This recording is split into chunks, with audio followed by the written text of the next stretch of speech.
जय श्री कृष्णा, जय शनिदेव। प्रिय वृषभ राशि के दर्शकों, आज हम बात करने वाले हैं आगे आपके मार्च, अप्रैल, मई और जून आगे आने वाले महीनों में सबसे अशुभ ग्रह केतु महाराज के बारे में। ये पॉजिटिव फल आपको क्या देंगे, यह विस्तार पूर्वक हम और आचार्य सतपाल जी बैठे हैं, इस बात पर विशेष चर्चा करेंगे। तो बहुत ध्यान से इस प्रोग्राम को देखिए, क्योंकि आप इस प्रोग्राम को देखने के बाद में आपके वह कार्य बनेंगे जो अभी तक आपके नहीं बने। तो शुरू से लेकर अंत तक बने रहिएगा। नमस्कार, मैं ज्योतिष आचार्य शिवराज शास्त्री आप लोगों का हार्दिक स्वागत कर रहा हूँ। मित्रों, सबसे पहले अपने इष्ट से मैं आराधना करूंगा कि जो भी दर्शक हमारे प्रोग्राम देखते हैं, उनके जीवन में जो भी समस्याएं प्रभु बहुत दिनों से चल रही हैं, उन सारी समस्याओं को प्रभु उनसे हुए गलत कर्म या अनजाने या जाने में उनके क्षमा करें, उनके जीवन में पुनः फिर से खुशियां प्रभु वापस करें। यही हम अपने इष्ट से आराधना कर सकते हैं। चलिए प्रोग्राम में आगे बढ़ते हैं। अच्छा, अपनी कुंडली का A to Z विस्तार पूर्वक अच्छी तरीके से अगर कुंडली का विश्लेषण करवाना चाहते हैं तो स्क्रीन में दिए हुए नंबर पर आप जो है संपर्क कर सकते हैं। चलिए वीडियो को लाइक कर दीजिए, नीचे कमेंट बॉक्स में ओम श्री कृष्णाय नमः अवश्य लिख दीजिए। चलिए आप समझते हैं कि केतु का प्रभाव वृषभ राशि वालों पर आगे आने वाले महीनों में 2024 में क्या रहेगा। चलिए सतपाल जी, केतु आपके लग्नेश कौन है? शुक्र हैं जी। और शुक्र दैत्य गुरु हैं। बिल्कुल। केतु भी दैत्य गुरु हैं। केतु जो है दैत्य हैं और शुक्रदेव दैत्यों के गुरु हैं। शुक्रदेव जो हैं वो दैत्यों के गुरु हैं। और केतु जो है कहाँ पर विराजमान है? वृषभ राशि वालों के पंचम भाव में विराजमान है। जी बिल्कुल। क्या फल रहेगा? पंचम भाव में केतु के होने से उच्च शिक्षा में वृद्धि, क्योंकि विद्यार्थियों पंचम भाव हमारे शिक्षा का स्थान होता है जी। उच्च मान सम्मान की प्राप्ति जी, है ना? जी जी जी बिल्कुल। पुत्र संतान की प्राप्ति जी। जो लोग विवाहित हैं जी। उनके जीवन में खुशियां आएंगी, पुत्र संतान की प्राप्ति होगी जी। अच्छा, यही भाव लव लाइफ का भी होता है जी। लव लाइफ में क्या रहेगा? लव लाइफ में कोई ज़्यादा इजाफा देखने को नहीं मिलेगा, क्योंकि केतु एक विस्फोटक ग्रह होते हैं, इसलिए यहाँ कहीं की लवर से आपके कहीं की संबंध खराब होने के योग बनते हैं। आपकी तरफ से चिड़चिड़ापन, बौखलाहटपन देखने को मिलेगा, ये चीज़ रहेगी। अच्छा, इसका उपाय जो है वो प्रोग्राम में अंत में बताएंगे, जिससे प्रॉब्लम समस्या अगर केतु दे रहे हैं तो केतु के नेगेटिव प्रभाव के बदले आपको पॉजिटिव प्रभाव उनके देखने को मिलेंगे अगर आप उनके कुछ उपाय कर लेते हैं तो। अच्छा, यही भाव कहीं ना कहीं कर्म का भी होता है सतपाल जी। पंचम भाव हमारे कर्म का भी इसमें होता है। कर्म का मतलब क्या होता है सतपाल? कर्म का मतलब ये होता है जो भी आप कार्य करते हैं जी, वही कर्म कहलाता है। तो यहाँ पर केतु बैठे हैं तो क्या करना चाहिए कर्म के बारे में? अब ये पंचम भाव पेट का भी होता है। बिल्कुल होता है ना? बिल्कुल। तो यहाँ आपको अपने खान पीन का ध्यान रखना चाहिए। बिल्कुल, कोई ज़्यादा तला हुआ ना खाएं, ऑयली चीज़ें ना खाएं कहीं कहीं। जी जी जी। नहीं तो पेट में आपको कोई की प्रॉब्लम होने के योग समस्या देखने को मिल सकती है जी। अच्छा, उसी के साथ ही साथ में हम बात करते हैं, केतु महाराज के पास में 3 दृष्टियां हैं। कौन कौन सी? पहली दृष्टि पंचम दृष्टि, दूसरी दृष्टि सप्तम दृष्टि और तीसरी दृष्टि नवम दृष्टि। पंचम दृष्टि अर्थात प्रथम दृष्टि केतु की भाग्य स्थान पर जा रही है वृषभ राशि के जातकों के। जी बिल्कुल। और वह राशि के इनके भाग्येश कौन है? इनके भाग्य के स्वामी जो हैं वो शनिदेव महाराज हैं। जी बिल्कुल। और शनिदेव महाराज पर केतु की दृष्टि जा रही है। शनि और केतु आपस में मित्र दिख रहे हैं जी। यहाँ पर भाग्य में और क्या पॉजिटिव क्या नेगेटिव फल देखने को प्राप्त होंगे? केतु की पंचम दृष्टि भाग्य स्थान पर होने से जी भाग्य में उन्नति, जी, धर्म कर्म में आपकी रुचि बढ़ेगी जी, पिता से संबंध आपके मधुर होंगे। बिल्कुल, क्योंकि केतु मित्र दृष्टि से देख रहे हैं। जी जी जी, मित्र दृष्टि, जी जी जी। और यहाँ पर नेगेटिव फल क्या देखने को मिल सकते हैं? यहाँ नेगेटिव आपके जो हिप्स होता है पीछे, उसमें कहीं ना कहीं आपको दर्द बना रह सकता है, शारीरिक कष्ट आपको हो सकता है थोड़ा बहुत। उसी के साथ ही साथ में शुभ कार्यों में को करने के लिए आपको थोड़े से परिश्रम और मेहनत की आवश्यकता रहेगी, क्योंकि राहु कौन है, केतु कौन है?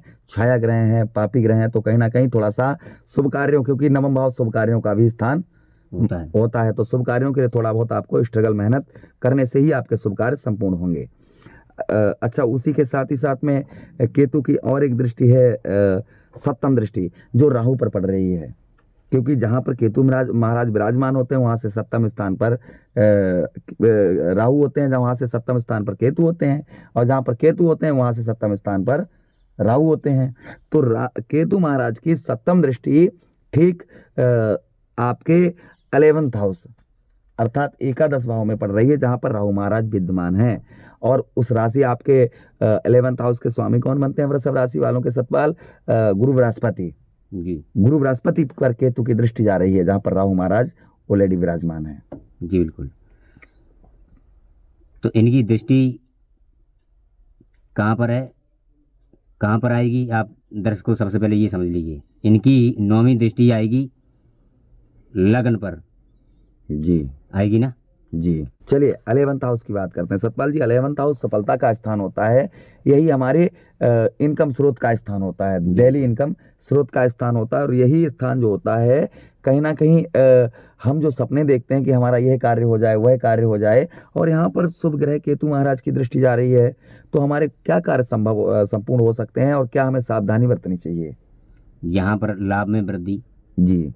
बड़े भाई बहनों से आपके संबंध मधुर होंगे जी।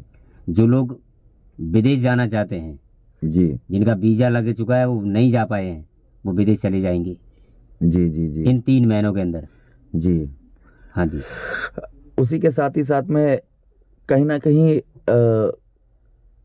11th हाउस जो है यहाँ पर आपके जो आप कुछ चीज़ें जैसे सोच रहे हैं कि हमारा यह कार्य हो जाए वह कार्य हो जाए, तो इसमें थोड़ा सा आपको परिश्रम स्ट्रगल की जरूरत पड़ेगी। जी बिल्कुल। मेहनत से ही आपके यह कार्य संपूर्ण होंगे, लेकिन संपूर्ण हो जाएंगे आप अगर प्रयत्न करेंगे और कर्म करेंगे तो अवश्य ही। यहाँ पर केतु की दृष्टि जा रही है, तो कहीं ना कहीं यहाँ पर मेहनत जरूर केतु महाराज आपसे करवाएंगे, किंतु वह कार्य आपके संपूर्ण जल्दी ही होंगे।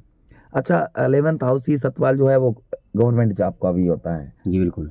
काफ़ी वृषभ राशि के ऐसे दर्शक हैं जो गवर्नमेंट जॉब की तलाश भी कर रहे हैं जी। क्या उनके लिए रहेगा केतु का प्रभाव? केतु का प्रभाव आपको जो है गवर्नमेंट जॉब दिलवा सकता है जी।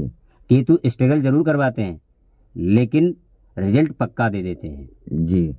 ये ध्यान रखने वाली बात है जी। चलिए अच्छा केतु महाराज के पास एक दृष्टि और है, 9वीं दृष्टि जी, जो लगन पर ही पड़ रही है। हाँ लगन पर ही दृष्टि डाल रहे हैं और शुक्र के घर में अर्थात लगने शुक्र चाह रहे हैं, तो शुक्र के घर में दृष्टि पड़ रही है। क्या फल हमें, क्योंकि जो लगन होता है वो हमारा सर होता है। जी बिल्कुल। क्या यहाँ पर हमें प्राप्त होगा फल, उत्तम फल क्या प्राप्त हो सकते हैं? आपको हाई एनर्जी लेवल प्राप्त होगा जी। ठीक है ना जी। अभी आप ऐसा आपको आलस बना रहता था, आप दिन भर आराम करने की सोचते थे, तो अब आप जो है एकदम एनर्जेटिक हो जाएंगे काम करने के लिए आगे आने वाले महीनों में। हाँ जी 3 महीनों में आप अपने आप को एकदम फुल एनर्जेटिक फील करेंगे। आपको लगेगा कि मैं कहीं ना कहीं अब मेरे अंदर शरीर के अंदर ताकत आ गई है, और जो आपके रोग चल रहे थे, अब तक बीमारियाँ चल रही थी, परेशानियाँ चल रही थी, उनसे भी आपको निजात मिलने की योग बनते हैं जी।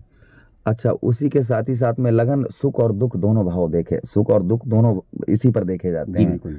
तो सुखों और दुखों में क्या होगा? यहाँ पर आपको गुस्सा नहीं करना चाहिए। जो लोग उम्र दराज हैं, जिनकी 40 से ऊपर उम्र है, तो उनको चाहिए कि वो क्रोध ना करें।